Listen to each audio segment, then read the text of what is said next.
తెలంగాణలోని famous temple అయినటువంటి కొండగట్టు అంజన్నను దర్శించుకోవడానికైతే ప్రతిరోజు ఇక్కడికి చాలామంది జనాలు వస్తూ ఉంటారు.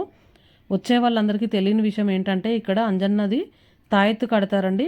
హెల్త్ ప్రాబ్లమ్స్ ఉన్న వాళ్ళకి, చేతబడితో విసిగిపోతున్న వాళ్ళకి, దయ్యం పట్టిన వాళ్ళకి, గాలి సోకిన వాళ్ళకి, అలాగే ఇంటికి పీడ పిశాచాలు తగలకుండా కూడా తాయెత్తు ఇస్తారు. వెహికల్కి కారు కానీ, ఆటో కానీ, బైక్ కానీ ఉంటే వాటికి కట్టుకోవడం కోసం కూడా తాయెత్తు అనేది ఇస్తారండి. ఇది ఎక్కడ ఇస్తారనేది చాలామందికి తెలియదు. నేను అది ఇప్పుడు ఎక్కడ ఇస్తారో చూపిస్తాను. మీరు కరెక్ట్గా అంజన్నను దర్శించుకున్న తర్వాత గర్భగుడి వెనక సైడ్ నుండి బయటకు వస్తారు కదా, బేతాళ స్వామి టెంపుల్కి వెళ్ళడానికి. ఆ బయటికి రాగానే ఇక్కడ ఇల్లు కనిపిస్తుంది కదండి, ఆ ఇంటి లోపలే ఎదురుగా డోర్ ఉంది కదా, డోర్ లోపలికి వెళ్ళిన తర్వాత అక్కడ పంతులు వాళ్ళు ఉంటారు. ప్రాబ్లం ఏంటో అడుగుతారు. ప్రాబ్లం చెప్తే వాళ్ళు తాయెత్తు అనేది కడతారండి. మీరు ఒకవేళ పర్సన్ను తీసుకురాకపోతే కనుక ఇంటికి కూడా తాయెత్తు అనేది ఇస్తారు. అమౌంట్ అనేది అయితే ఎక్కువేమి ఉండదండి. 50 రూపీస్ నుంచి 100 రూపీస్ వరకే తీసుకుంటారు. జై హనుమాన్, జై